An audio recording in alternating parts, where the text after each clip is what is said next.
नांदुरा येथील railway crossing bridge लवकरच पूर्ण होणार, आमदार संचिती. मलकापूर विधानसभा मतदारसंघातील असलेल्या नांदूर येथील रेल्वे क्रॉसिंग ब्रिज हा लवकरच पूर्ण होणार असल्याचे आमदार संचिती यांनी सांगितले. गेल्या अनेक वर्षांपासून नांदुरा ते जळगाव या रस्त्यावरील रेल्वे लाईन गेलेली आहे. अनेक वर्षांपासून या ठिकाणी नागरिकांची मागणी आहे की ब्रिज व्हावा, जेणेकरून नागरिकांना सुरळीतपणे वाहतूक करता यावी. जळगाव जामोदाडाकडे जाणाऱ्या लोकांना या ठिकाणी नाहक त्रास सहन करावा लागत असून जवळपास एक तास गेटवरती नागरिकांना थांबावे लागते.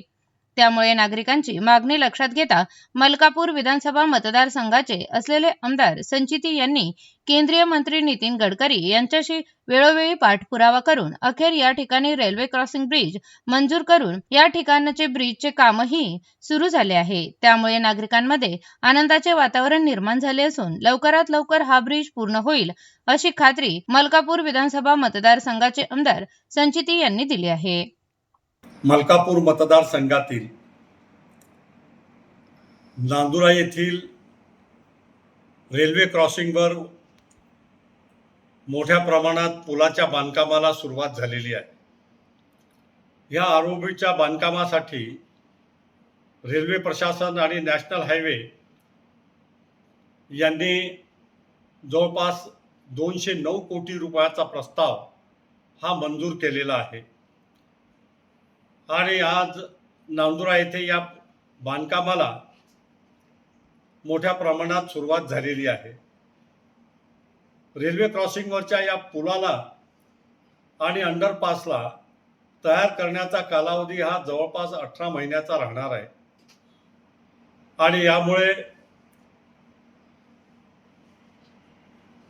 पुलाच्या बांधकामामुळे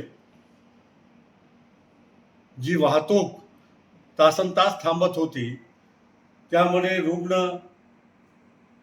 ॲम्ब्युलन्स आणि विद्यार्थ्यांच्या बसेस, त्याचबरोबर सर्वसामान्य शेतकऱ्यांना, सामान्य नागरिकांना जी अडचण निर्माण होत होती ती आता दूर होणार आहे. याकरता आम्ही अनेकदा राष्ट्रीय रस्ते आणि वाहतूक महामार्ग मंत्री माननीय श्री नितीनजी गडकरी यांच्या अनेकदा भेटी घेतल्या, अनेकदा निवेदनं दिली.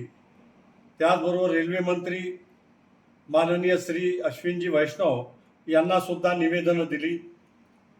आणि महाराष्ट्राचे लाडके मुख्यमंत्री आदरणीय देवेंद्रजी फडणवीस यांनी सुद्धा या कामाकरता आपल्याला सहकार्य केले.